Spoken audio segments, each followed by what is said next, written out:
পুরনো প্রেমিকাকে দেখে তোর মনে রং লেগেছে তাই না? তোর আবার প্রেম জেগে উঠেছে কেন রে? আমাকে দিয়ে কি তোর হয় না যে এখন আবার ওরেও লাগবে? এতদিনও প্রেম কমেনি তাই না? আর ওই কালনাগিনীকে আমি আজকে মেরেই ফেলবো। অনেক হয়েছে, ও আজকে আমার হাত থেকে বাঁচবে না। 5 মিনিট হলো রিদিতা পাত্রপক্ষের সামনে বসে আছে, কিন্তু আসার পর থেকে দেখছে একটা মেয়ে তার দিকে কেমন যেন ভূত দেখার মতো তাকিয়ে আছে। মনে হয় ছেলের বোন হবে।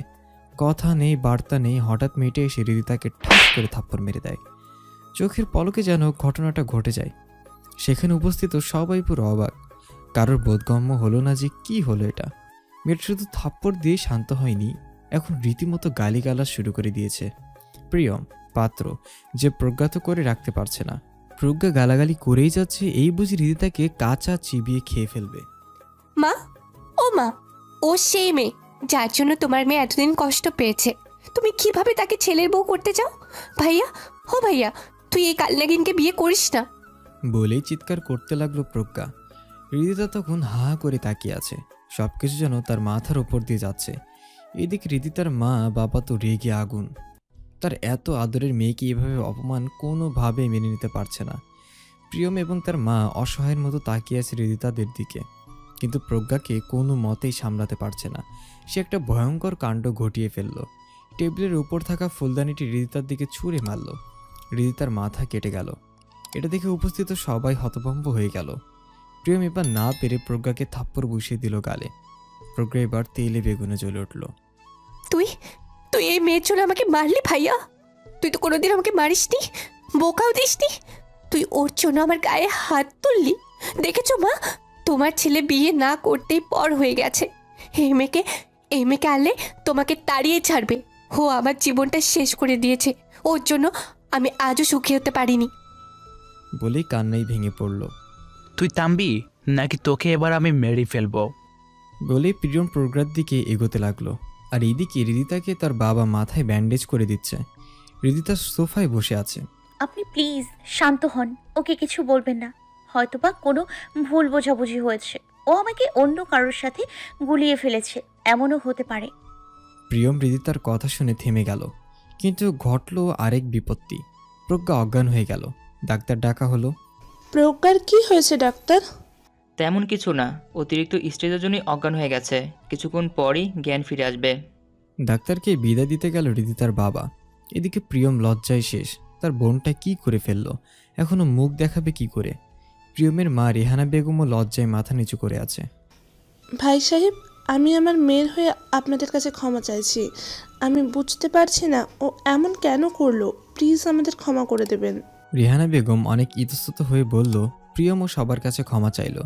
রিদিতার দিকে অসহায়ভাবে তাকিয়ে রইল। রিদিতা কিছু বলল না। প্রজ্ঞার জ্ঞান ফেরার পর সে রিদিতার দিকে এমনভাবে তাকাচ্ছে যেন এখনই মেরে ফেলবে। প্রিয়ম অনেকবার করে বলল প্রজ্ঞাকে মাফ চাইতে, কিন্তু মাফ চাওয়া তো দূরে থাক, সে রিদিতাকে আরও দুটো কথা শুনিয়ে দিল। প্রিয়ম এবং তার মা লজ্জায় সেখান থেকে চলে এলো প্রজ্ঞাকে নিয়ে। বাসায় এসে প্রজ্ঞা পুরো ভূমিকম্প তুলে ফেলল। কোনোভাবেই এই মেয়ের সাথে তার ভাইয়ের বিয়ে দিবে না। প্রিয়মের 6 বছরের ছোট প্রজ্ঞা। প্রজ্ঞার বয়স যখন 1 বছর তখন তাদের বাবা মারা যায়। তখন থেকে রেহানা বেগমই 2 সন্তানকে মানুষ করে। মা, তোমার মেয়েকে বলো চুপ করতে, তা না হলে ও আজকে আমার হাতে মরবে। ও অতিরিক্ত আদর পেতে পেতে এমন হয়ে গিয়েছে। তুমি তো ওর দোষী দেখতে পাও না। আমি দেশে ফিরেছি মাত্র 8 মাস হলো, আর তাতে ওর যা নমুনা দেখছি, না জানি আমি না থাকাকালীন কী কী করেছে। ওকে ডাক্তার দেখাও, ওর মাথা আসলেই ঠিক নেই। ওকে নিজের বোন বলতেও আমার লজ্জা লাগছে। বলেই প্রিয়ম রাগে সেখান থেকে নিজের রুমে চলে যায়, ঠাস করে দরজা লাগিয়ে দেয়। এদিকে মা, ও সেই মেয়ে যার জন্য তোমার মেয়ে মরতে গিয়েছিল। তুমি বুঝতে কেন পারছো না আমি কার কথা বলছি? প্রজ্ঞা ওর মাকে এমন কিছু বলল যা শোনার পর রেহানা বেগমের মাথায় আকাশ ভেঙে পড়ল। সে এখন কি করবে ভেবে পাচ্ছে না। এই পরিস্থিতি কিভাবে সামলাবে? আল্লাহ কি তাকে তার পাপের শাস্তি দিচ্ছে? মা, তুমি এই বিয়ে আটকাও প্লিজ। মা, ভাইয়াকে বোঝাও, কত মেয়ে তো আছে। আমরা সুন্দর মেয়ে দেখে ভাইয়াকে বিয়ে দেব। রেহানা বেগম খুব চিন্তিত হয়ে পড়ল। সে তো জানে তার ছেলে কেমন নাছর বান্দা। রিদিতাকে বিয়ে না করার কারণ জিজ্ঞাসা করলে সে কি বলবে? না, তার মাথায় কাজ করছে না, কেমন ঝিমঝিম করছে। কিছুক্ষণ পর রেহানা বেগম তার ছেলের রুমে গেল। বাবা, তোর সাথে কিছু কথা ছিল। হ্যাঁ মা, বলো।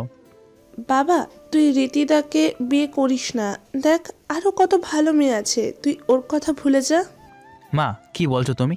তুমি জানো না, ওকে আমি গত 6 মাস ধরে পাগলের মতো খুঁজেছি। প্রথম থেকে আমি ওকে ভালোবেসে ফেলছি। ওতে কষ্ট করে ওর খোঁজ পাওয়ার পর তুমি বলছো ওকে ভুলে যেতে? কেন মা, এমন কেন বলছো? রিহানা বেগম কি বলবে বুঝতে পারছে না। সত্যিটাও তো বলা যাবে না, সত্যিটা জানলে সে তার ছেলেকে হারাবে। মা, প্রজ্ঞা আজ এমন কেন করলো বলো না। বাবা, তুই তো জানিস ওর মাথায় একটু সমস্যা আছে। ও মনে হয় রীতিকে অন্য কারোর সাথে গুলিয়ে ফেলেছে। আমি ওর সাথে কথা বলছি। রিহানা বেগম সেখান থেকে চলে গেলেন। ওইদিকে রিদিতা আকাশের দিকে তাকিয়ে আছে। মেঘলা আকাশ, বৃষ্টি হবে এমন।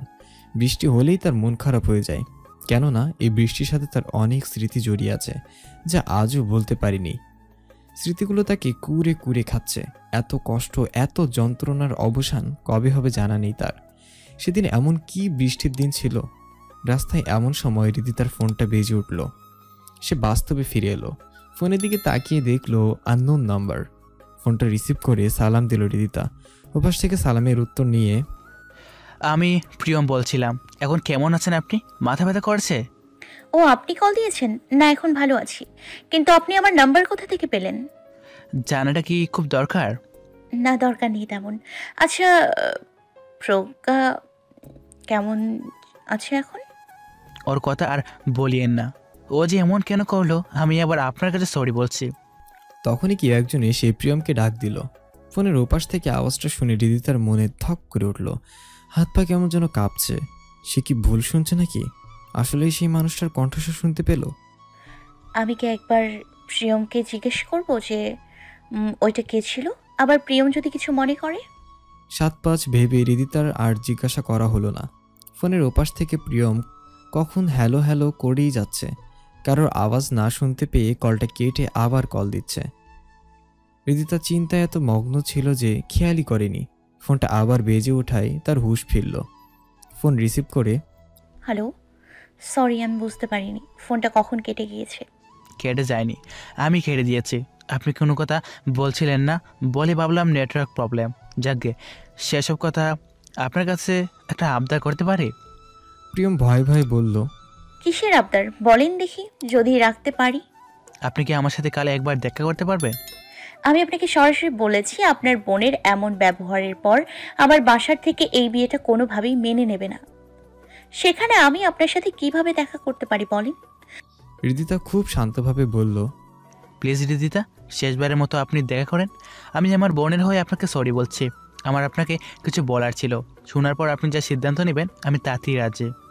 রিদিতা কি বলবে ভেবে পাচ্ছে না। কিছুক্ষণ চিন্তা করে কি মনে করে যেন রাজি হয়ে গেল। আচ্ছা, কাল আমি আসবো। ধন্যবাদ আপনাকে। আমি আপনাকে টাইম এবং লোকেশন মেসেজ করে দিচ্ছি।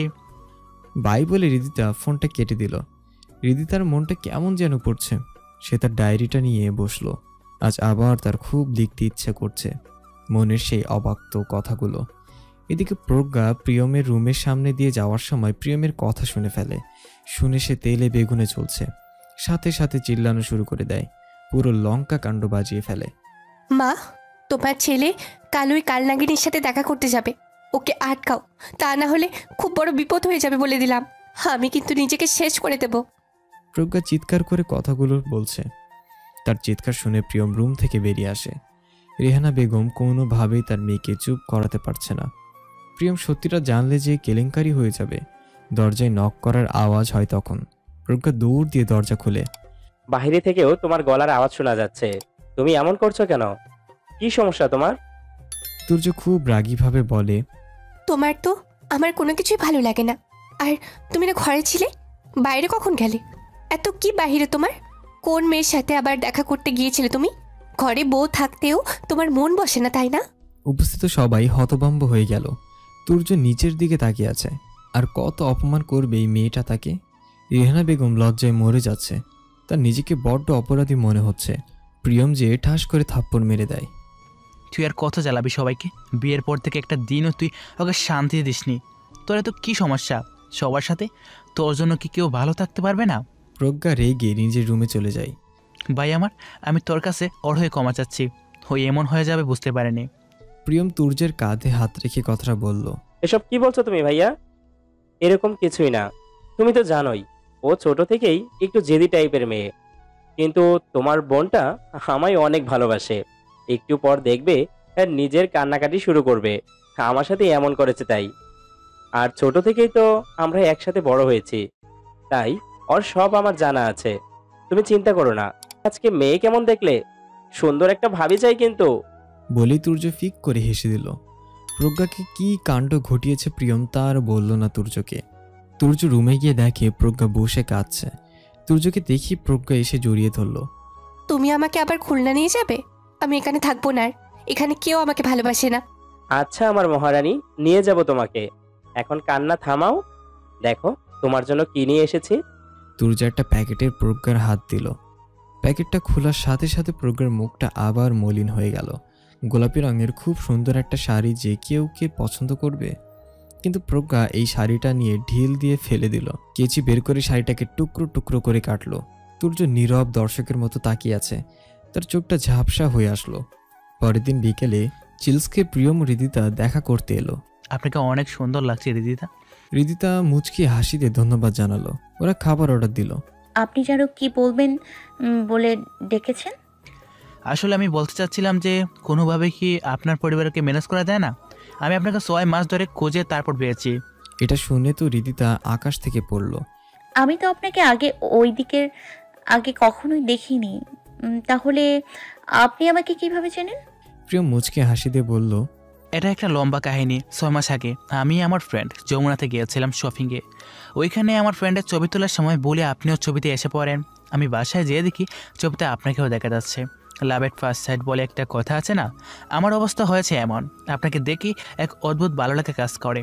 তারপর থেকে আপনাকে পাগলের মতো খুঁজেছি। এর ঠিক 5 মাস পর আপনাকে আবার দেখতে পাই আমার ফ্রেন্ডের ছোটো বোন রিয়ানার বিয়েতে। সেখানে জানতে পারি রিয়ানার ফ্রেন্ড। যে খুশি হয়েছিলাম ওই দিন। তারপর আপনার সম্বন্ধে খোঁজ খবর নেই। আমার ফ্রেন্ডকে সব খুলে বলি, ও রিয়ানাকে বলে সব ম্যানেজ করে দেয়। তারপর আপনাকে দেখতে যাওয়া, কিন্তু ওই দিন যে কী হয়ে গেল আমি আবার আপনার কাছে ক্ষমা চাচ্ছি। আচ্ছা, আপনার কি আমাকে ভালো লাগেনি? হৃদিতা চুপ করে আছে। এত কিছু শুনে সে অবাক। সে কি প্রিয়মকে সত্যিটা বলে দিবে নাকি? বুঝতে পারছে না। হঠাৎ তার চোখ রাস্তায় থাকা একজনের ওপর আটকে যায়। তাকে দেখার সাথে সাথে হৃদিতা কিছু না বলে ছুট লাগায় রাস্তায়। প্রিয়ম কিছু বুঝতে না পেরে হৃদিতার পিছনে দৌড়াচ্ছে। রাস্তায় যে হৃদিতা কাউকে পাগলের মতো খুঁজতে থাকে। ও কোথায় গেল? আমি মাত্রই ওকে এখানে দেখেছি। ও কেন আমার সাথে এমন করছে? বলেই কাঁদতে লাগলো। প্রিয়ম হৃদিতাকে ধরে শান্ত করার চেষ্টা করছে। তখনই প্রিয়ম ফোনে একটা কল এলো। প্রিয়ম ফোনটা রিসিভ করে ওপাশ থেকে শোনার সাথে সাথে প্রিয়মের হাত থেকে ফোনটা পড়ে যায়। রিদিতা প্লিজ আপনি শান্ত হন। আমাকে এখন হসপিটালে যেতে হবে। মাকে হসপিটালে নেওয়া হয়েছে। প্রিয়ম বলল। প্রিয়মের কথা শুনে হৃদিতার হুঁশ ফিরল। কি বলছেন আপনি? আন্টির কি হয়েছে? আমাকেও নিয়ে চলুন আপনার সাথে। প্রিয়ম আর কথা বাড়ালো না। তারা দুজন রওনা হলো হসপিটালের উদ্দেশ্যে। হসপিটালে পৌঁছে রিসিপশনে প্রিয়ম ওর মায়ের খোঁজ করলো। প্রিয়ম ওর মায়ের ক্যাবিনের সামনে যেয়ে দেখলো প্রজ্ঞা বসে কাঁদছে। পাশে সৌরভ তার ফ্রেন্ড বসা। প্রিয়মকে দেখে প্রজ্ঞা দৌড়ে এসে জড়িয়ে ধরে কান্নায় ভেঙে পড়ল। ভাইয়া, মায়ের কি হলো রে? সব তো ঠিকই ছিল, তাহলে মায়ের হার্ট অ্যাটাক কেন হলো? প্রজ্ঞা কাঁদছে আর কথাগুলো বলছে। হঠাৎ প্রজ্ঞা খেয়াল করলো পাশে হৃদিতা দাঁড়ানো। হৃদিতাকে দেখে এক নিমিষেই তার রাগ আসমানে উঠে গেল। প্রজ্ঞা আবার তেড়ে গেল হৃদিতার দিকে, যেন এক্ষুনি ওকে ভস্ম করে দিবে। তখনই ডাক্তার আসলো ওদের কাছে। ডাক্তারকে দেখে প্রজ্ঞা থেমে গেল। ডাক্তার, আমার মা এখন কেমন আছে? কি হয়েছে মায়ের? প্লিজ বলুন আমাকে। প্রিয়ম জিজ্ঞাসা করলো। আপনি শান্ত হন, এত উদ্বিগ্ন হবেন না। আপনার মা এখন সুস্থ আছে, কিন্তু সে খুব মানসিক চাপে ভুগছে। অতিরিক্ত চাপ নিতে না পেরে সে মাইন্ড অ্যাটাক করে। এরপরও তার উপরে এমন চাপ প্রয়োগ করলে খুব বড় ক্ষতি হতে পারে। আপনারা একটু খেয়াল রাখবেন ওনার। এখন তার বয়স হয়েছে, এত চাপ নেওয়া তার দ্বারা সম্ভব না। ডাক্তার ওখান থেকে চলে গেলেন। ডাক্তারের কথা শুনে প্রজ্ঞা একদম চুপ হয়ে গেল। তার নিজেকে দোষী মনে হচ্ছে। প্রিয়ম বুঝতে পারছে না তার মায়ের কি এত মানসিক চাপ। তাকে তার মায়ের সাথে কথা বলতে হবে। হৃদিতা শুধু দাঁড়িয়ে দাঁড়িয়ে সব দেখছে। এই পরিস্থিতিতে তার কি করা উচিত সে ভেবে পাচ্ছে না। প্রজ্ঞা, প্রিয়ম, রদিতা রেহানা বেগমকে দেখার জন্য কেবিনের ভেতর ঢুকলেন। প্রজ্ঞা ঢুকতেই রেহানা বেগমকে ধরে কান্নায় ভেঙে পড়ল। প্রিয়ম তার মায়ের পাশে দাঁড়িয়ে আছে। প্রিয়মের পাশে হৃদিতা দাঁড়ানো। হৃদিতাকে দেখে রেহানা বেগম কাছে ডাকলেন। হৃদিতা তার পাশে এসে বসলো। মা, কেমন আছো তুমি? তুমি কি আমার উপর রাগ করে আছো? ওই দিনের জন্য আমি তোমার কাছে ক্ষমা চাচ্ছি। আমার খুব ইচ্ছে তোমাকে আমার ছেলের বউ বানাবো। আমার ছেলেটা বড্ড ভালো, তোমাকে অনেক ভালোবাসে মা। আমি তোমার কাছে আমার ছেলেটার সুখ চাচ্ছি, তুমি কি আমাকে ফিরিয়ে দিবে? রেহানা বেগম খুব অনুরোধ করে কথাগুলো বললেন। আহা মা, এগুলো এখন ছাড়ো তো। তুমি আগে সুস্থ হও, বাকি সব পরে দেখা যাবে। আমি হৃদিতাকে বরং বাসায় রেখে আসি। না না, আপনাকে যেতে হবে না, আমি একাই যেতে পারবো। না মা, প্রিয়মই তোমাকে রেখে আসুক। আর হ্যাঁ প্রিয়ম, তুই দিদিতার বাবার সাথে কথা বলবি, লাগলে আমাকে ফোন দিবি। আমি কথা বলবো তোদের বিয়ের ব্যাপারে। আমি চাই আগামী 1 সপ্তাহের মধ্যে তোদের বিয়েটা হয়ে যাক।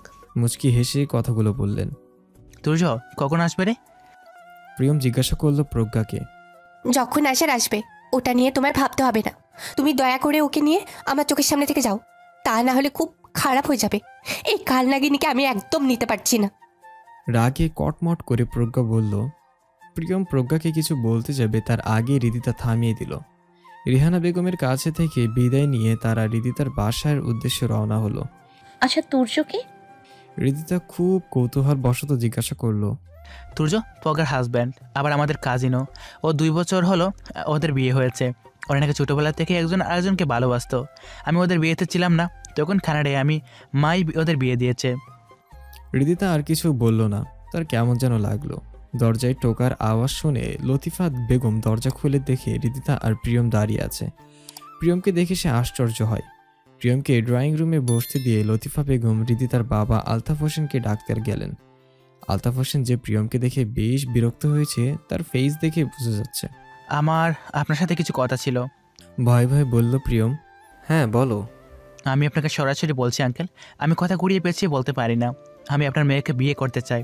আমি হৃদিতাকে অনেক ভালোবাসি। গত 6 মাস ধরে ওকে খুঁজেছি, তারপর পেয়েছি। প্রিয়ম সবটা খুলে বলল। দেখো বাবা, ও আমাদের আদরের একমাত্র মেয়ে, আমার জান ওর মধ্যে। ওর কোনো কষ্ট হোক আমি মেনে নিতে পারবো না। তোমার বোন প্রথম দিনেই আমার মেয়ের কপাল থেকে রক্ত ঝরিয়েছে। বিয়ের পর যে আমার মেয়েকে মেরে ফেলবে না এর কোনো গ্যারান্টি আছে? কোন ভরসায় আমি তোমার সাথে আমার মেয়েকে বিয়ে দেব বাবা? আলতাফ হোসেন শান্তভাবে বললেন। প্রিয়ম খুব ইতস্তত বোধ করছে। আঙ্কেল, আমি আপনাকে বলছি আপনার মেয়ের কিছু হবে না। আমার মা খুব অসুস্থ, সেই আমাকে কথা বলতে পাঠিয়েছে। আপনি যদি একটু তাড়াতাড়ি কথা বলতেন। আলতাফ হোসেন প্রিয়মের থেকে নাম্বার নিয়ে প্রিয়মের মাকে ফোন দিলেন। কথা বলার জন্য সে ঘরে চলে গেলেন। পিছে পিছে হৃদিতার মাও গেল। আমার আপনার সাথে কিছু কথা আছে। আমি চাই আপনি আমার পুরো সত্যিটা জেনে তারপর সিদ্ধান্ত নিন আমাকে বিয়ে করার। হৃদিতা বলল। প্রিয়ম বুঝতে পারছে না কি এমন সত্যি আছে। আমার কোনো সত্যি জানার প্রয়োজন নেই, তারপরে আপনি বলতে চাইলে আমি শুনবো। খালাবার ছেলে এক্স দেখা করি তাহলে। এর মধ্যে হৃদিতার মা বাবা রুম থেকে বেরিয়ে এলো। তাদের দেখে বেশ খুশি খুশি লাগছে। প্রিয়ম তাদের থেকে বিদায় নিয়ে চলে গেল। প্রিয়ম ডিরেক্ট হাসপাতালে গিয়ে তার মাকে নিয়ে আসতে যে দেখে ওখানে তুর্য বসে আছে। তুর্য, পগা কই রে? জানি না ভাইয়া, আমি এসে দেখি ও এখানে নেই। মাকে একলা রেখে কোথায় যে গেল মেয়েটা। তুর্য খুব চিন্তিত হয়ে বলল। প্রিয়মেরও এখন চিন্তা হচ্ছে। তুর্য প্রিয়ম রেহানা বেগমকে নিয়ে বাসার উদ্দেশ্যে রওনা হলো। বাড়ি পৌঁছে দেখে বাসার দরজা খোলা। ভিতরে ঢুকে দেখে সব ওলটপালট হয়ে আছে। মনে হচ্ছে বাসার ভেতরে ভূমিকম্প বয়ে গেছে। প্রিয়মের চোখ ঘরের এক কোণায় আটকে যায়। তার মনে ধক করে ওঠে। প্রিয়ম দেখতে পেল ঘরের কোণায় প্রজ্ঞা বসে দেওয়ালের সাথে হেলান দিয়ে চোখ বন্ধ করে আছে। হাতের দিকে তাকাতেই দেখে রক্ত পড়ছে। প্রিয়ম দৌড়ে যায় প্রজ্ঞার কাছে। প্রজ্ঞা ডাকছে কিন্তু সে কোনো সাড়া দিচ্ছে না। বোঝা যাচ্ছে তার জ্ঞান নেই। তুর্য সাথে সাথে ডক্টরকে কল দেয়। ফ্যামিলি ডক্টর হওয়ায় 20 মিনিটের মধ্যে চলে আসে। এসে প্রজ্ঞাকে ব্যান্ডেজ করে দেয় হাতে। হাতের রক কেটেছে, খুব বেশিক্ষণ হয়নি, তাই এই যাত্রায় বেঁচে গিয়েছে। রেহানা বেগম মায়ের পাশে বসে আছেন। তার মনে এক অজানা ভয় কাজ করছে। মিস্টার তুর্য, আমি তো আপনাকে অনেক আগেই বলেছি প্রজ্ঞা মানসিকভাবে অসুস্থ। অনেকবার বলেছি তার ট্রিটমেন্ট দরকার, কিন্তু আপনি আমার কথা কোনো আমলই নিচ্ছেন না। তুর্যকে আলাদা করে কথাগুলো বলেন ডক্টর। ওকে ট্রিটমেন্ট করতে নিয়ে গিয়েছিল, কিন্তু এতে হিতে বিপরীত হলো। ও ভেবেছিল আমি ওকে পাগল ভাবছি। ও সব মিলিয়ে কি কাণ্ডই না করেছিল। আপনিই বলুন, আমি কি করব এখন? প্রিয়ম এখন তার বোনের দিকে চেয়ে আছে। এই বোনকেই কতই আদর না করতো সে। দেশের বাইরে যাওয়ার জন্য তার বোনের সাথে কেমন যেন একটা গ্যাপ পড়ে গিয়েছে। প্রজ্ঞার কি এত কষ্ট জানা নেই প্রিয়মের। তার কেন যেন মনে হয় সবাই তার কাছে কিছু লুকাচ্ছে। প্রজ্ঞার জ্ঞান ফেরার পর সে দেখতে পায় তার পাশে বসে আছে সবাই। বোন আমার, তোর কি হয়েছে আমাকে একটু বল রে। তুই এমন কেন করছিস? তুই তো আমার লক্ষ্মী বোন। তোর বাইকে বল, আমি সব ঠিক করে দেব। প্রজ্ঞা কিছু বলতে যেও যেন বলতে পারল না। সে চুপ করে আছে। তার খুব কষ্ট হচ্ছে আজ। তার একার জন্য সব কিছু নষ্ট হয়ে যাচ্ছে। কিছু না ভাইয়া, তুই ওকেই বিয়েটা করে নে, আমার কোনো আপত্তি নেই। আমি সরি সব কিছুর জন্য। প্রজ্ঞার কথা শুনে প্রিয়ম যত না অবাক হয় তার থেকে বেশি অবাক হয় রেহানা বেগম। কিন্তু তারা বেশ খুশিও হয় প্রজ্ঞার কথায়। ভাবে হয়তোবা এবার সব ঠিকঠাক হয়ে যাবে। প্রজ্ঞা রেস্ট নিতে দিয়ে তারা রুমে চলে যায়। তুর্য প্রজ্ঞার পাশে বসে প্রজ্ঞার মাথায় হাত বুলিয়ে দিচ্ছে। তুমি আমাকে আজও ভালোবাসতে পারোনি তাই না? প্রজ্ঞার এমন প্রশ্নের উত্তর তুর্যর কাছে নেই। সে প্রজ্ঞার কপালে গভীর চুমু দিল। এখন ঘুমিয়ে পড়ো তুমি, বেশি কথা বলো না। তুমি জানতে চাইবে না আমি কেন এমনটা করেছি? কেন ভাইয়ার বিয়েতে রাজি হচ্ছি না? না প্রজ্ঞা, আমি জানতে চাই না। সবকিছু জানতে হবে এমন তো কোনো কথা নেই। তুমি এখন চোখ বন্ধ করো, আমি তোমাকে ঘুম পাড়িয়ে দিচ্ছি। কিছুক্ষণ পরই প্রজ্ঞা ঘুমিয়ে গেল। তুর্য বেলকনিতে যে ছোট দোলনাটা রাখা আছে সেখানে যেয়ে বসলো। আজ তার নিজেকে বড্ড ক্লান্ত আর অসহায় মনে হচ্ছে। সে হাঁপিয়ে গিয়েছে এইসব থেকে। মাঝে মাঝে তার মনে হয় সব কিছু ছেড়ে ছুঁড়ে অনেক দূরে চলে যেতে, যেখানে থাকবে না এই কষ্টগুলো। ছোটবেলা থেকে সব কিছু হারিয়ে আসছে সে। এখন কেমন যেন অভ্যস্ত হয়ে গিয়েছে। কিছু কিছু কষ্ট কখনো ভোলা যায় না। এখনও তাকে এই কষ্ট বয়ে বেড়াতে হচ্ছে। নিজেকে খুব একা মনে হয় তার এখন। হয়তোবা এটা তার পাপের শাস্তি। তাই তো সুখ তার কাছে এসেও ধরা দেয় না।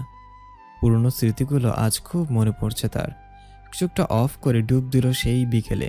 প্রিয় হৃদিতার সাথে দেখা করতে গেল। হৃদিতা তার সামনে বসে আছে। হৃদিতাকে যতই দেখে ততই ভালো লাগে তার। একবার কেউ এই মেয়ের প্রেমে পড়লে সেখান থেকে বেরোনো অসম্ভব। তো মিস, আপনি যেন কি বলবেন আমাকে? আমি আপনাকে সরাসরি বলছি সব। আমি কোনো কিছু লুকোতে চাই না। আজ থেকে 6 বছর আগে, তখন আমি সবে মাত্র কলেজে উঠি, নতুন ফোন কিনে দেয় বাসা থেকে। সেই খুশিতে ফেসবুক আইডিও খুলে ফেলি। আমার গল্পের বই পড়ার অভ্যেস খুব বেশি ছিল।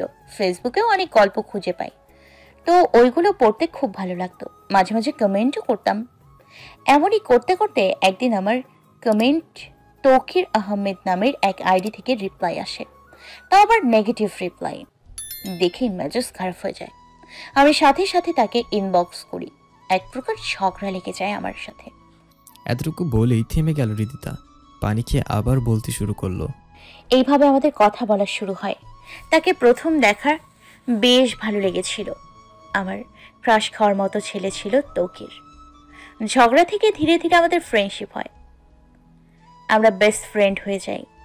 ও ছাড়া কোনো ছেলের সাথে আমার কথা হতো না। দিন রাত 24 ঘন্টা তার সাথেই কথা বলতাম।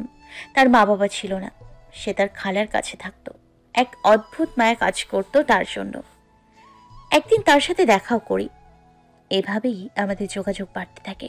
আমাদের ফ্রেন্ডশিপের 11 মাস পর সে আমাকে প্রপোজ করে। ও যেন তেন প্রপোজ না, বার্গার হাতে নিয়ে হাঁটু গেড়ে প্রপোজ। তুমি কি সারা জীবন আমার সাথে বার্গার খাবে? তুমি কি আমার হবে? আমি আর না করতে পারিনি, সাথে সাথে হ্যাঁ বলে ওকে জড়িয়ে ধরি। প্রিয়ম লক্ষ্য করল হৃদিতা যখন তৌকিরকে নিয়ে কথাগুলো বলেছে তার চোখ মুখে অদ্ভুত এক ভালোবাসা কাজ করছে, অন্যরকম আনন্দ। প্রিয়মের যেন হিংসে হতে লাগলো। তারপর থেকে শুরু হয় আমাদের রিলেশনশিপ। খুব সুন্দর ছিল সবকিছু। তৌকির ইন্ট্রোভার্ট টাইপের ছিল। ওর থেকে কথা বের করা অনেক কষ্টের ছিল। মাঝে মাঝে মনে হতো ও কিছু নিয়ে খুবই চাপে আছে, কিন্তু জিজ্ঞেস করলে কিছু বলতো না। ও আমার জন্য পুরো পাগল ছিল। আমাদের ঝগড়া হতো না কোনোদিন।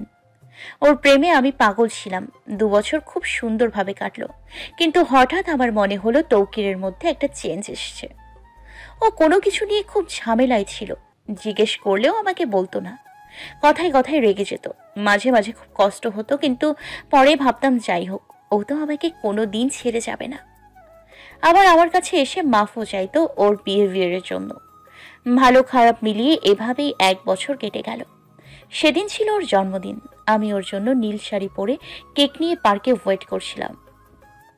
সেদিন আকাশটা বড্ড মেঘলা ছিল, বৃষ্টি হবে হবে ভাব। কিছুক্ষণ পর বৃষ্টিও শুরু হয়ে গেল। আমি এই বৃষ্টির মধ্যেই ওর জন্য বসেছিলাম। 1 ঘন্টা 2 ঘন্টা এমন করে 6 ঘন্টা চলে গেল। ও আসেনি। হাজারো কল দিয়েছিলাম কিন্তু ওর ফোন বন্ধ ছিল। ওর আইডিও ডিঅ্যাক্টিভেট হয়েছিল। আমি পাগলের মতো হয়ে গিয়েছিলাম। ওর কোনো ফ্রেন্ডকেও আমি চিনতাম না। ওর ভার্সিটিতে খোঁজ নিয়েও কিছু পাইনি। সে সেখান থেকেও টিসি নিয়ে চলে গেছিল। তারপর থেকে 2 বছর ধরে তাকে পাগলের মতো খুঁজেছি কিন্তু পাইনি। এবার হৃদিতা আর নিজেকে ধরে রাখতে পারল না, হু হু করে কেঁদে ফেলল। আমি এখনো ওকেই ভালোবাসি, অনেক বেশি। আমি আপনাকে বিয়ে করলেও আমাকে কিছুদিন সময় দিতে হবে। ওর জায়গায় অন্য কাউকে এক্সপেক্ট করা আমার দ্বারা সম্ভব না। প্রিয়ম নীরবে হৃদিতার কথাগুলো শুনছিল। তার কেন যেন খুব কষ্ট হচ্ছে। ধরেন আমাদের বিয়ের পর সে আপনার সামনে আসলো, আপনি কি করবেন? তার কাছে চলে যাবেন? প্রিয়মের এমন প্রশ্ন শুনে হৃদিতা কিছুক্ষণ তার দিকে চেয়ে রইল। শুধু তার থেকে কিছু প্রশ্নের উত্তর জানার আছে আমার, আর তার কাছে ফিরে যাওয়ার কোনো প্রশ্নই ওঠে না। এতটাও অকৃতজ্ঞ আমাকে ভাববেন না। প্রিয়ম আর কিছু বলল না। এর মধ্যে রেহানা বেগম হৃদিতাদের বাসায় গেলেন। আলতাফ হোসেনকে অনেক কষ্ট করে রাজি করানো হলো। হৃদিতার মা বেশ খুশি। তার প্রিয়মকে মেয়ের জামাই হিসেবে বেশ পছন্দ হয়েছে। প্রিয়ম ও হৃদিতার বিয়ে ঠিক হলো। সপ্তাহখানেক পর তাদের বিয়ে। কিন্তু বিয়ের কিছুদিন আগে হৃদিতার বাবা হঠাৎ অসুস্থ হয়ে পড়লেন। বিয়ের ডেট পেছানোর জন্য সবাইকে বললেও সে কোনোভাবে রাজি না তার মেয়ের বিয়ে পেছাতে। প্রিয়ম ও হৃদিতাকে বিয়ে পাকাপাকি হওয়ার পর থেকে প্রজ্ঞা কেমন যেন চুপসে গিয়েছে। একদিন রাতে, তুমি যদি ভাইয়ার বিয়েতে থাকো তাহলে আমি সুসাইড করব। তুমি খুলনা চলে যাবে আর কোনোদিনও হে বাসায় আসবে না। ভাইয়ার বিয়েটা হয়ে গেলেই আমিও চলে আসবো তোমার কাছে। প্রজ্ঞা খুব রাগীভাবে বললে। তুর্য অসহায়ের মতো চেয়ে আছে। সে জানে সে এই বিয়েতে থাকে তাহলে প্রজ্ঞা তুলকালাম বাজিয়ে ফেলবে। কিন্তু প্রজ্ঞার কি এত সমস্যা বুঝতে পারছে না সে। প্রজ্ঞার সন্দেহ প্রবণতা বেশি, অনেক পসেসিভ তুর্যকে নিয়ে। কিন্তু তাই বলে নিজের ভাইয়ের বউকেও ছাড় দিবে না ভেবেই তুর্যর অনেক কষ্ট লাগছে। নিজেকে বড্ড ছোট মনে হচ্ছে তার, কিন্তু কিছুই করার নেই। বিয়ের 2 দিন আগে তুর্য সিলেট চলে যায়। প্রিয়ম অনেকবার আটকাতে চেয়েছিল কিন্তু তুর্য কাজের বাহানা দিয়ে চলে যায়। প্রিয়ম হৃদিতার বিয়ে বেশ ধুমধাম করেই হয়। প্রজ্ঞা যদিও সবকিছু থেকেই দূরে দূরে আছে কিন্তু কোনো ঝামেলা করছে না। রেহানা বেগম ভাবছে হয়তোবা তার মেয়ে সব মেনে নিয়েছে, কিন্তু এই নিস্তব্ধতায় যে ঝড়ের আগের পূর্বাভাস তা কেউ বুঝতে পারেনি। বিয়ের সপ্তাহখানিক পর প্রজ্ঞা এখনও এখানে আছে। সে হৃদিতার থেকে দূরে দূরে থাকে। হৃদিতাও বেশি একটা মাথা ঘামায়নি এটা নিয়ে। সে প্রজ্ঞাকে সময় দিয়েছে স্বাভাবিক হওয়ার। প্রিয়মের সাথে তার বেশ বন্ধুত্ব হয়ে গিয়েছে। প্রিয়ম হৃদিতাকে পেছন থেকে জড়িয়ে ধরে। এই শুনো, কাল আমার কিছু বন্ধু আসবে তোমার হাতে রান্না খেতে। আমি ওদের দুপুরে ইনভাইট করি। হৃদিতা মুচকি হেসে, হ্যাঁ, অবশ্যই দাওয়াত দিন। আমি খুব ভালো রান্না করতে পারি। বাবা তো আমার রান্না খুব মজা করে খেত। এমনকি তো। এতটুকু বলেই থেমে যায় হৃদিতা। প্রিয়মের খারাপ লাগলেও সে কিছু বলে না, প্রসঙ্গ পাল্টে ফেলে। আমি জানি তো আমার বউ যা তুমি। দুইজনেই হেসে দেয়। হৃদিতার মাঝে মাঝে খারাপ লাগে। সে চাইলেও প্রিয়মকে পুরোপুরি আপন করে নিতে পারছে না, অথচ প্রিয়ম তাকে পুরো সাপোর্ট দিচ্ছে। পরের দিন খুব আয়োজন করে হৃদিতা রান্না করেছে। প্রিয়মের বন্ধুরা আসবে বলে কথা। সবাই গেল কোথায়? এখনো তো 1টাই বাজে নাই। ওনার ফ্রেন্ডরা এত জলদি চলে আসবে? আমার রান্নাও তো কমপ্লিট হয়নি এখনো। এসব 7-5 ভাবতে ভাবতে হৃদিতা গিয়ে দরজা খোলে। দরজা খুলে সামনের মানুষটাকে দেখে অবাক হয় হৃদিতা। তার হাত পা কাঁপছে। সে চোখে বিশ্বাস করতে পারছে না। কাঁপা কাঁপা কণ্ঠে বলল, তুমি? তখনই প্রিয়ম এসে, আরে তুই কখন এলি? ভালোই সারপ্রাইজ দিয়েছিস। আরে তোদের তো আলাপই হয়নি। এই যে তোর বাবে, দেখ তো কেমন লাগছে। তুর্য মলিন একটা হাসি দিল। তার ভেতরটা যে ছারখার হয়ে যাচ্ছে তা কেউ দেখতে পেল না। এত বড় সত্যর মুখোমুখি হতে হবে সে এটা চিন্তাও করেনি। এসেছিল তাকে প্রজ্ঞাকে সারপ্রাইজ দিতে, আর নিজে সারপ্রাইজ হয়ে গেল। রিদিতা, ও হচ্ছে তুর্য, তোমার দেবর এবং একমাত্র ননদের জামাই। বলেই হাসতে লাগলো প্রিয়ম। হৃদিতা এখন এক ধ্যানে চেয়ে আছে তুর্যের দিকে। এই 2 বছর কত চেঞ্জ এসেছে মানুষটার। কেমন যেন ফ্যাকাশে হয়ে গিয়েছে চেহারা, অথচ আগে কতই না প্রাণবন্ত ছিল ছেলেটি। হঠাৎ খুব জোরে আওয়াজ হলো। আমরা এসে গেছি। চিল্লানিতে ঘর ভাঙল হৃদিতার। প্রিয়মের সব ফ্রেন্ডরা এসে গিয়েছে। এইদিকে প্রজ্ঞা তুর্যকে দেখে আকাশ থেকে পড়ল। তার রাগের থেকে বেশি ভয় হচ্ছে, খুব বেশি ভয়। এই ভয়টা সে পাচ্ছিল। এখন যদি তুর্য তাকে ছেড়ে দেয়। রেহানা বেগম দূর থেকে দাঁড়িয়ে সব দেখছে। তার কেন যেন মনে হচ্ছে খুব বড় ঝড় আসবে যা সব তছনছ করে দিবে। তুর্য আসার পর থেকে ড্রয়িং রুমে বসে আছে। প্রজ্ঞার কাছে যাওয়ার সাহস পাচ্ছে না। তার ভেতরটা জ্বলে পুড়ে ছারখার হয়ে যাচ্ছে। বুক কেমন চিনচিন ব্যথা অনুভব করছে। এতদিন পর এভাবে তার অতীতের মুখোমুখি হতে হবে ভাবতে পারিনি সে। হৃদিতা আজ অনেক কিছু রান্না করেছে। সবাই তো খাবার দেখে সেই খুশি। একসাথে টেবিলে বসলো সবাই। হৃদিতা সবাইকে খাবার সার্ভ করে দিচ্ছে। যেই না তুর্যের প্লেটে খাবার দিতে যাবে তখনই প্রজ্ঞা এসে হৃদিতার হাত থেকে খাবারটা নিয়ে ফেলে দিল। উপস্থিতি সবাই হতভম্ব হয়ে গেল প্রজ্ঞার বিহেভে। প্রজ্ঞার আগে কটমট করতে করতে চলে গেল সেখান থেকে। প্রিয়ম নীরব দর্শকের মতো চেয়ে আছে। তার কেমন যেন খটকা লাগছে। দুয়ে দুয়ে চার মিলাতে ট্রাই করছে। প্রিয়মের ফ্রেন্ডরা কিছু বলল না, চুপ করে খেতে লাগলো। তুর্য উঠে হাত ধুয়ে আবার ড্রয়িং রুমে যেয়ে বসে রইল। হৃদিতা ওখানে আর দাঁড়িয়ে থাকতে পারল না। তার খুব কান্না পাচ্ছে। একটা সময় ছিল যখন সে নিজে হাতে তুর্যকে খাইয়ে দিত। হৃদিতার রান্না তুর্যের কাছে অনেক পছন্দের ছিল। আর আজ সবটা পাল্টে গেল। না, আর কিছু ভাবতে পারছে না হৃদিতা। প্রিয়মের ফ্রেন্ডরা খেয়ে দিয়ে চলে গেল। সবাই মন খারাপ। প্রিয়ম রুমে এসে চোখ অফ করে শুয়ে আছে। কোনো কথা বলছে না কারোর সাথে। হৃদিতার সব জানতেই হবে। কেন তুর্যের সাথে এমন করলো? তার জীবনটাকে এমন পর্যায়ে নিয়ে এলো। হৃদিতা রুম থেকে বেরিয়ে দেখে তুর্য এখনও ড্রয়িং রুমে চোখ অফ করে বসে আছে। আমার আপনার সাথে কথা ছিল মিস্টার তৌকির। সরি তুর্য, আপনি আমার সাথে ছাদে চলেন। হৃদিতার দাঁতে দাঁত চেপে বলল। তুর্য কোনো কথা বলছে না। ভাবটা এমন সে হৃদিতার কথা শুনতেই পাচ্ছে না। হৃদিতার রাগ এবার চরম পর্যায়ে চলে গেল। আমি আপনাকে কিছু বলছি, আপনি কি শুনতে পারছেন না? আপনি কি চান আমি সবাইকে সবটা বলে দিই? তুর্য উঠে ছাদের দিকে পা বাড়ালো। হৃদিতাও পিছে পিছে যাচ্ছে। ছাদের রেলিং ধরে দাঁড়িয়ে আছে দুজন। তুর্যের দৃষ্টি আকাশের দিকে, হৃদিতার দিকে তাকাচ্ছেও না। আপনি আমার সাথে এমন কেন করলেন? কি দোষ ছিল আমার? চিৎকার দিয়ে বলল হৃদিতা। তুর্য তখন হৃদিতার দিকে তাকাচ্ছে না।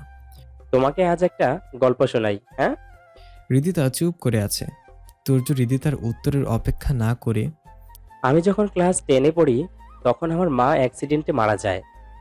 আমিও সাথে ছিলাম, কিন্তু ভাগ্যের জোরে বেঁচে যাই। তখন আমাকে কেউ নিতে রাজি হয়নি।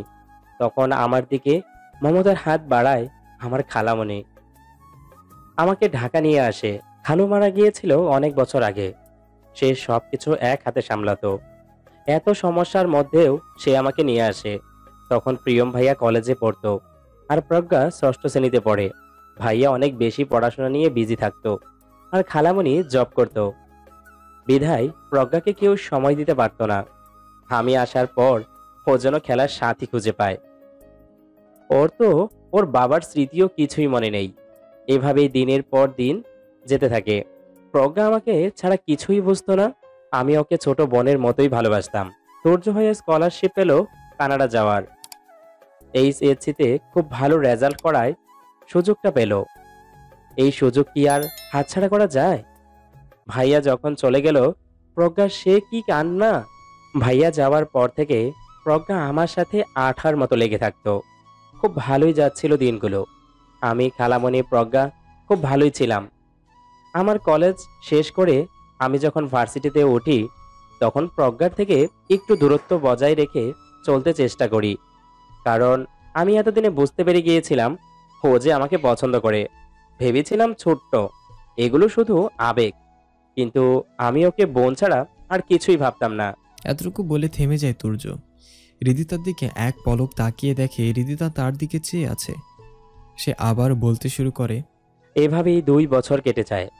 একদিন ফ্রেন্ডের সাথে ওর বোনের কলেজে যাই। ওই দিন ওইখানে নবীনবরণ অনুষ্ঠান চলছিল। সেদিন একটা মেয়ের দিকে আমার চোখ আটকে যায়।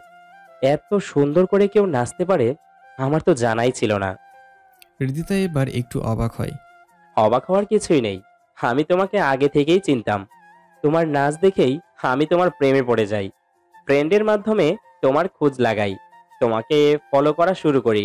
কই, তুমি তো আমাকে এগুলো বলনি। হৃদিতা অবাক হয়ে বলল। চেয়েছিলাম বলতে কোনো এক বিশেষ দিনে, কিন্তু আফসোস ওই দিনটা আর আসবে না, তাই আজকে বলছি।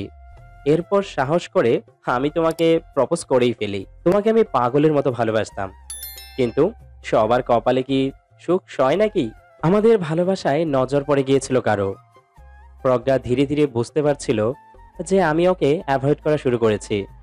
ও পাগলের মতো আচরণ করতে থাকে, কখনো হাত কাটা, আবার কখনো রাতে আমার রুমে চলে আসা। খালামণি ওকে আটকাতে পারছিল না।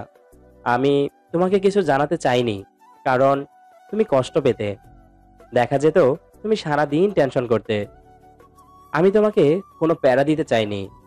আমাদের রিলেশনশিপের যখন 2 বছর শেষ হলো, তখন একদিন ও আমার ফোনে তোমার আর আমার ছবি দেখে ফেললো। তারপর থেকে শুরু হলো ওর পাগলামি। নিজের চুল নিজে ছিঁড়তো, অকথ্য ভাষায় গালাগালি করত, খাবার খেত না, পড়ালেখা করতো না, খালামণির কোনো কথাই শুনতো না। ও দিনে দিনে সাইকো হয়ে যাচ্ছিল। খালামণি আমাকে নিষেধ করে দিয়েছিল আমি যাতে প্রিয়ম ভাইয়াকে কিছু না বলি। খালামণি প্রজ্ঞাকে কেমন যেন প্রশ্রয় দিত। ওর কোনো দোষই চোখে পড়ে না। আমার উপর কেমন যেন মানসিক প্রেশার আসা শুরু হলো। খালামণি আমাকে বলল আমি যাতে তোমাকে ছেড়ে দেই, কিন্তু আমি পারিনি। নিজের ভালোবাসাকে কিভাবে ছেড়ে দিব আমি? ছোটবেলায় থেকে সব হারিয়ে আমি শেষ হয়ে গিয়েছিলাম। তোমাকে আঁকড়ে ধরে বাঁচতে চেয়েছিলাম, কিন্তু আল্লাহ অন্য কিছুই লিখে রেখেছিল আমার কপালে। আমার জন্মদিনের দিন প্রজ্ঞা খুব সুন্দর গোলাপি শাড়ি পরেছিল, কেক নিয়ে আমার জন্য বসেছিল, কিন্তু আমি তোমার সাথে দেখা করব এটা ও কোনোভাবেই মেনে নিতে পারেনি। আমাকে বের হতে দিতে চাচ্ছিল না। ওই দিন রাগের মাথায় আমি ওকে থাপ্পড় দিয়ে বসি, তারপর বাসা থেকে বেরিয়ে যাই। কিছু দূর যাওয়ার পরই খালামণির ফোন আসে। প্রজ্ঞা দরজা আটকে রেখেছে, খুলছেই না। আমি আবার বাসার দিকে ব্যাক করি, যে দেখি প্রজ্ঞা ও শাড়ি দিয়েই গলায় ফাঁস দিয়েছে। খালামণি তো কান্নাকাটি শুরু করে দেয়, আমাকে দোষারোপ করতে থাকে। ওকে হসপিটালে নিয়ে যাই, অনেক কষ্টে ওকে বাঁচানো হয়। ডাক্তার বলেছিল ওকে মানসিক চাপ দিলে ও আবার এমন ভয়ানক কিছু করে ফেলবে। ওই দিন খালামণি আমাকে ডেকে যা বলল তা শোনার পর মনে হলো এর থেকে মৃত্যুই ভালো। আমি দুধ কলা দিয়ে এতদিন তোর মতন একটা কালসাপ পুষেছিলাম, তোর জন্য আজ আমার মেয়েটার এই অবস্থা। নিজের বাবা মাকেও খেয়েছিস, এখন আমার মেয়েটার পিছে পড়েছিস, তাই না? কেন রে? আমার মেয়েটা কোন দিক দিয়ে কম যে তুই ওকে এত কষ্ট দিচ্ছিস? এই দিন দেখার জন্য তোকে আমি নিয়ে এসেছিলাম। এর থেকে ভালো তুই ওই দিনে মরে যেতি। তোকে এত আদর দিয়ে বড় করেছি, আমাকে এই দিন দেখাতে? তুই সব কিছুর প্রতিদান আমাকে দিবি প্রজ্ঞাকে বিয়ে করে। যদি তুই প্রজ্ঞাকে বিয়ে না করিস, তাহলে আমি আর আমার মেয়ে এখানে সুইসাইড করব। তারপর তুই সুখে থাকিস তোর হৃদিতাকে নিয়ে। অভিশাপ দিলাম আমি তোকে, তুই কোনোদিন সুখী হতে পারবি না। আজ আমার মেয়ে যে কষ্ট পাচ্ছে, তুই এর থেকেও বেশি কষ্ট পাবি। এতটুকু বলেও তুর্য থেমে যায়, তার গলা কাঁপছে, কথা আটকে আসছে। হৃদিতা তার এক হাত ধুয়ে তুর্যর হাতের উপর রাখলো। ওই দিন আমার কিছুই করার ছিল না। মায়ের সমান খালামণিকে আমি কিভাবে মরতে দেই বলো? তাই তো এই কঠিন সিদ্ধান্ত নিয়ে ফেললাম, তোমার থেকে দূরে যাওয়ার সিদ্ধান্ত। ওই দিন কাজী ডেকে আমার আর প্রজ্ঞার বিয়ে হয়ে গেল। এক নিমেষেই যেন সব শেষ হয়ে গেল। আমি কিছুই করতে পারলাম না। আমার পুরো জীবনটা আবার বদলে গেল। আমি প্রজ্ঞাকে নিয়ে খুলনা চলে যাই। ওখানে ওদের ফ্ল্যাট আছে, যাতে তুমি আমাকে খুঁজে না পাও। ওখানে যেও আমার শান্তি হয়নি। প্রজ্ঞা আমাকে বিয়ে করেও তো তোমাকে নিয়ে সন্দেহ করত। আমি অনেক চেষ্টা করেছিলাম ওর সাথে মানিয়ে নেওয়ার, কিন্তু পেরে উঠছিলাম না। ওর পাগলামি আরো বাড়তে লাগলো। ওর জন্য আমার চাকরিটাও গেল, কারণ ও আমাকে অফিস যেতে দিত না। সবসময় ওর সাথে থাকা লাগতো। মাঝে মাঝে মনে হতো সুসাইড করি, কিন্তু এটা যে মহাপাপী। ধীরে ধীরে প্রজ্ঞার প্রতি আমার এক মায়া জন্মায়। আমি ওর সব পাগলামোগুলোকে দেখেও না দেখার ভান করতে থাকি, কিন্তু আমার মনে আজও তুমি রয়ে গিয়েছো। আমি চাইলেও পারিনি তোমাকে ভুলতে। এটাই প্রজ্ঞাকে কুড়ে কুড়ে খায়। খালামণি আমাকে অভিশাপ দিতে গিয়ে যে তার মেয়েকেও অভিশাপ দিয়ে ফেলেছে, কারণ তার মেয়ে যে আমারই জীবনের একটা অংশ। কিন্তু এত কিছুর পরও আমি প্রজ্ঞাকে সুখী করতে পারিনি। হৃদিতা এবার নিজেকে আর আটকে রাখতে পারল না, তুর্যকে ধরে কাঁদতে লাগলো। কিন্তু তুর্য হৃদিতাকে ধরছে না। এই অধিকার যে অনেক আগেই সে হারিয়ে ফেলেছে। আচমকাই হৃদিতাকে ধাক্কা দিয়ে ছাদ থেকে ফেলে দিল। চোখের পলকে যেন পুরো ঘটনাটা ঘটে গেল। 5 বছর পর প্রিয়ম বৃদ্ধাশ্রমে দাঁড়িয়ে আছে। আজকের এই দিনে সে প্রতি বছর বৃদ্ধাশ্রমে আসে, কেননা আজকের এই দিনে 5 বছর আগে তার পুরো জীবনটা এক নিমিষে যেন তছনছ হয়ে গিয়েছিল। আর কিছু না ভেবেই সে পা বাড়ালো। রিহানা বেগম ছুটে এলেন প্রিয়মকে দেখে। বাবা তুই এসেছিস? জানিস কখন থেকে অপেক্ষা করে আছি তোর জন্য। প্রিয়ম মাকে জড়িয়ে ধরল। মা, তুমি কেন এমন করছো? আর কত শাস্তি দেবে? আমাকে কি মাফ করা যায় না? ওই দিন রাগের মাথায় উল্টাপাল্টা বলে ফেলেছিলাম। প্লিজ মা, মাফ করে দাও না আমায়। চলো না আমরা একসাথে থাকি। বলেই মায়ের পা ধরে কেঁদে ফেলল প্রিয়ম। রিহানা বেগম প্রিয়মকে উঠিয়ে একটি বেঞ্চে বসালেন। বাবা আমি তোকে আগেও বলেছি, এখনও বলছি, আমি তোর ওপর রাগ করে এখানে আসিনি। তুই তো ভুল কিছু বলিসনি। আজ আমার ভুলের জন্য কতগুলো সাজানো গোছানো জীবন নষ্ট হয়ে গিয়েছে। আমি ওখানে থাকলে কোনোদিনও ভালো থাকতে পারতাম না। আমি যতবারই তোদের দেখতাম মনে পড়ে যেত নিজের ভুলের কথা। আমাকে মাফ করে দে রে। আমি নিজের ভুলের প্রায়শ্চিত্ত করছি। আমাকে তোদের থেকে দূরে থাকতেই হবে।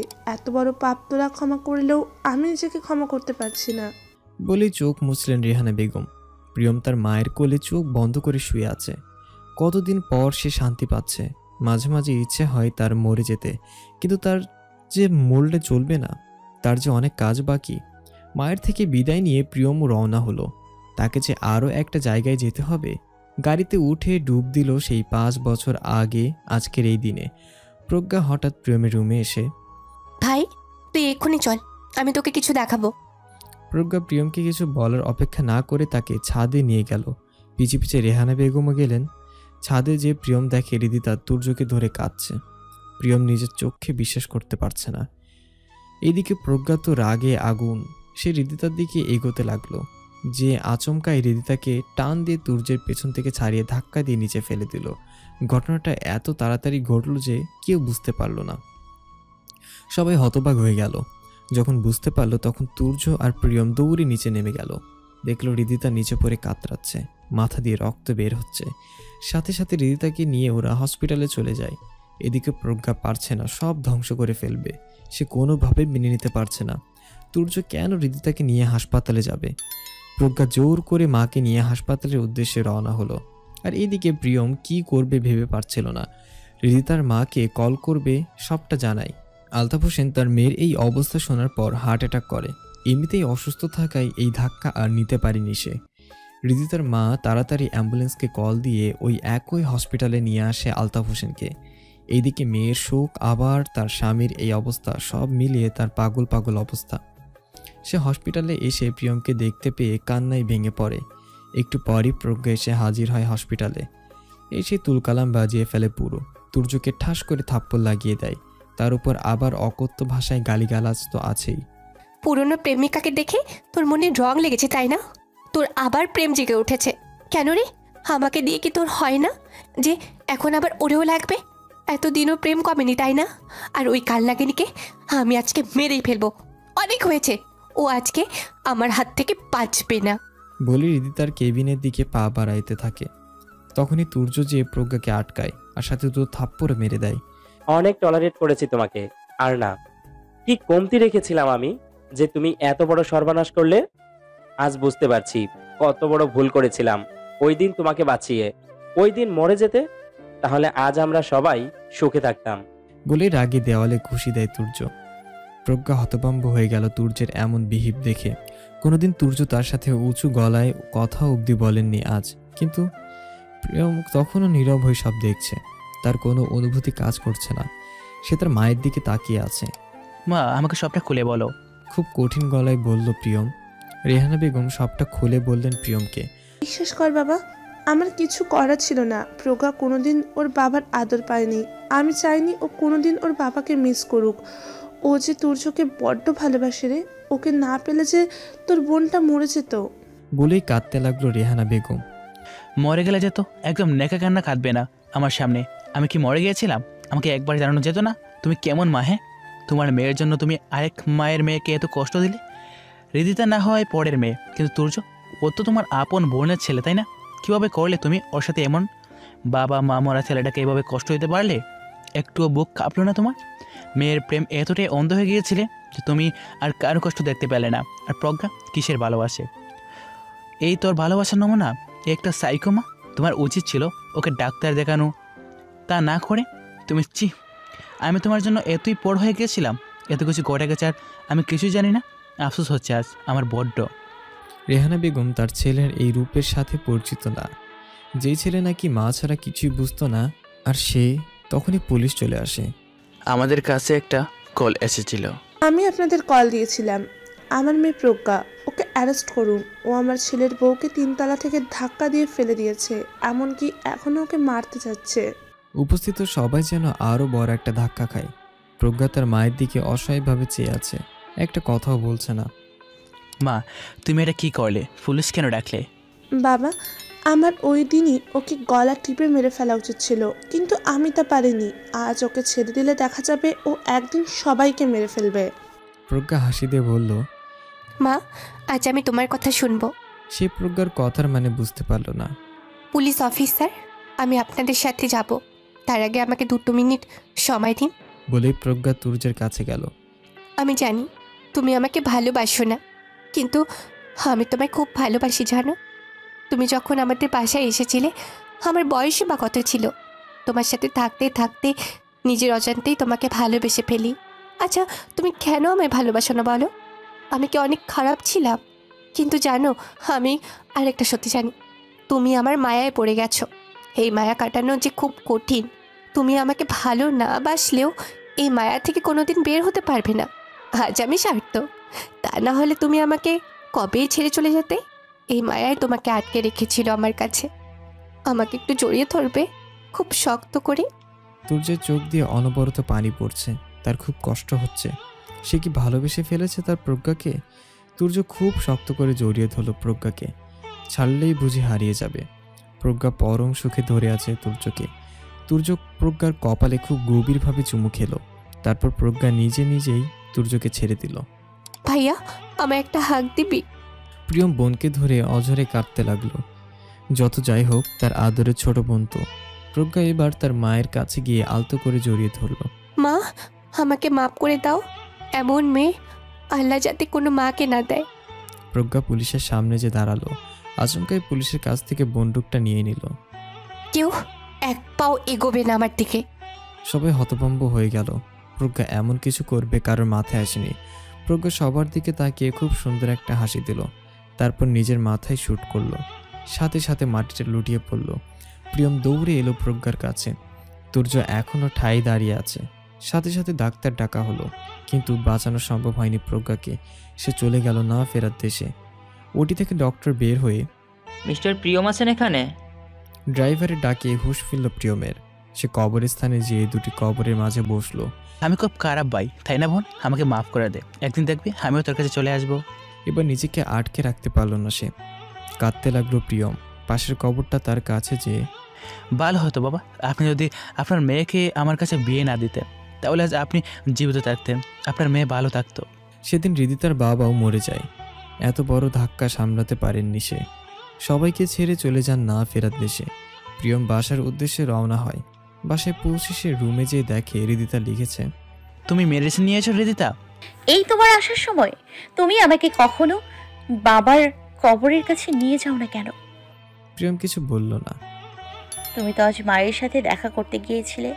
মা কি কখনোই আসবে না? মা কি আমাকে সবকিছুর জন্য দায়ী মনে করেন? এমন কিছু না হৃদিতা, তুমি খুব ভালো করে জানো। এগুলো ছাড়ো তো, চলো এখন খেয়ে নিই। আমার হুইল চেয়ারটা একটু নিয়ে আসো তো। প্রিয়ম হুইল চেয়ার নিয়ে এসে হৃদিতাকে উঠিয়ে বসায়। সেদিন হৃদিতা ভাগ্যক্রমে বেঁচে গেলেও হৃদিতার পা ভেঙে যায়। সে চিরদিনের মতো পঙ্গু হয়ে যায়। ডাক্তার বলে দেয় হৃদিতা আর কোনো দিন হাঁটতে পারবে না। খাবার টেবিলে, মা, আপনার অনেক কষ্ট হয়ে যায় একা একা এত কিছু সামলাতে। না বাবা, এগুলো কি বলছো? মেয়ের কাছে আছি, এটাই আমার জন্য অনেক। তুমি শুধু শুধু এত ভাবছো। ওই দিনের পর থেকে হৃদিতার মা হৃদিতাদের সাথেই থাকে। প্রথমে রাজি না হলেও পরে আর রাজি না হয়ে থাকতে পারে না। রাতে হৃদিতা প্রিয়মের বুকে শুয়ে আছে। কাল আমার বই বের হবে। বাবাকে খুব মিস করছি জানো। বাবাই আমার সব ছিল, আমার সব কিছুর অনুপ্রেরণা। আমার নাচের জন্য বাবাই আমাকে উৎসাহ দিত। আজ বাবাও নেই, আমার নাচও নেই। এক নিমিষেই সবটা কেমন হয়ে গেল, তাই না? হৃদিতা অঝরে কাঁদতে লাগলো। প্রিয়মকে কি বলে সান্ত্বনা দিবে জানা নেই তার, কারণ আজ তার পরিবারের জন্য হৃদিতার পুরো জীবনটা নষ্ট হয়ে গিয়েছে। নিজেকে বড্ড অপরাধী লাগে তার। বিয়ের 5 বছর পর হৃদিতার সাথে স্বাভাবিক হতে পারেনি সে। হৃদিতার মুখে কিছু না বললেও সে তো জানে হৃদিতার কষ্ট হয়। তুমি একটু থাকো, আমি আসছি। বলেই রুম থেকে বেরিয়ে যায় প্রিয়ম। প্রিয়ম খুব ভালো করে জানে হৃদিতার এখন কি করা দরকার। ছাদের দিকে পা বাড়ায় প্রিয়ম। প্রিয়ম যাওয়ার পরপরই হৃদিতা খাটের ড্রয়ার থেকে তুর্যের সেই চিঠিটা বের করে। এই নিয়ে হাজারবার পড়েছে সে এই চিঠিটা। যখনই মন খারাপ হয় তখনই পড়ে। আজ আবারও পড়তে ইচ্ছে করছে তার। প্রিয় হৃদিতা, আমি জানি আমি ক্ষমা পাওয়ার যোগ্য না, তাও যদি পারো আমাকে ক্ষমা করে দিও। আমি এসেছিলাম প্রজ্ঞাকে সারপ্রাইজ দিতে। কানাডা যাওয়ার সব কনফার্ম করে ফেলেছিলাম। ও এখানে থাকতে চায়নি, ভেবেছিলাম ওকে নিয়ে দূরে চলে যাব, কিন্তু ভাগ্যের কি পরিহাস, এখানে আসাটাই কাল হয়ে দাঁড়ালো। তুমি প্রিয়ম ভাইয়ার সাথে খুব সুখী হও, দোয়া করি। ভাইয়াও অনেক ভালো একজন মানুষ, প্লিজ ওকে কষ্ট দিও না। আমি কাল চলে যাব কানাডা, আর কোনো দিনও আসবো না এই দেশে। এখানে থাকা আমার পক্ষে সম্ভব না। প্রজ্ঞার মৃত্যু আমাকে পাগল করে দিবে এখানে থাকলে। পরিশেষে আজও আমার মনের গভীরের কোনো এক কোণায় তোমার অস্তিত্ব আছে। ইতি তৌকির। প্রজ্ঞার মৃত্যুর কিছুদিন পরই তুর্য কানাডা চলে যায়। হৃদিতা চিঠিটা বুকে নিয়ে নীরবে কাঁদছে। আজও তার মনের কোথাও না কোথাও তুর্য রয়েছে। প্রিয়মকে সে যতবারই আপন মনে করতে চেয়েছে, তখনই তার মনে হচ্ছে প্রজ্ঞার কথা। ওই একটা মেয়ের জন্য সে তার তুর্য বাবাকে হারিয়েছে। তার জীবনটা এমন হয়ে গিয়েছে। প্রজ্ঞা যে প্রিয়মেরই বোন, প্রিয়মকে দেখে তার সবটা মনে পড়ে যায়। প্রিয়ম ছাদে দাঁড়িয়ে আছে, আকাশের দিকে তাকিয়ে আছে। তার মন যখন খুব খারাপ থাকে তখন সে ছাদে চলে আসে। আল্লাহ, তুমি আমাকে এত কষ্ট কেন দিলে? আমি কি পাপ করেছিলাম? আমি সর্বহারা হয়ে গেলাম। আমার কাছে আর কিছুই নেই। আমার জীবনটা তো এমন হওয়ার কথা ছিল না। এমনটা তো আমি চাইনি। শুধু একটু ভালো থাকতে চেয়েছিলাম। নিজের ভালোবাসার মানুষটাকেও পেলাম না। যে আমার সাথে থাকলে কি হবে? তার মনে যায় আজও অন্য কেউ আমাকে মেনে নিবেই বা কীভাবে? আমার জন্যই তো তার আজ এই অবস্থা। প্রজ্ঞা বোন, তুই তো মরে গেলেও বেঁচে গেলি রে। আমাকেও তোর কাছে নিয়ে যা। আমি গিয়েছি এইসব কিছু থেকে। নিজেকে বড্ড ক্লান্ত রাখছে আমার। আকাশে মেঘ জমেছে, একটু পর বৃষ্টি শুরু হলো। আজ আকাশটাও যেন প্রিয়মের সাথে তাল মিলিয়ে কাঁদছে। এদিকে হৃদিতা চিৎকার করে কাঁদছে। বৃষ্টি তার একদম পছন্দ নয়, কারণ এই বৃষ্টির দিনে সে এক এক করে সব হারিয়েছে। সপ্তাহখানিক পর, স্যার, আপনার জন্য একটা পার্সেল এসেছে বাংলাদেশ থেকে, হৃদিতা নামের কারোর পক্ষ থেকে। হৃদিতার নাম শুনতেই তুর্য পার্সেলটা হাতে নেয়। পার্সেলটা খুলে দেখে একটা বই। বইয়ের নামটা বেশ অদ্ভুত, আগুনের রেলগাড়ি। স্যার, এটা আবার কেমন নাম? খুব অবাক হয় রফিক। তুর্য তাচ্ছিল্যের হাসি দিয়ে, এটাই তো আমাদের জীবনের নাম। তুর্য বইটার দিকে চেয়ে আছে।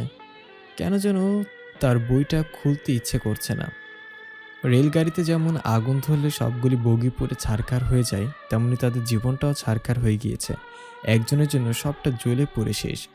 দুটো ফ্যামিলি আজ এক ভয়াবহ আগুনে জ্বলছে, ঠিক ওই আগুনের রেলগাড়ির মতো। সবশেষে ভিডিওটি যদি ভালো লাগে তাহলে আপনাদের বন্ধুদের সাথে শেয়ার করতে একটুও ভুলবেন না। ধন্যবাদ।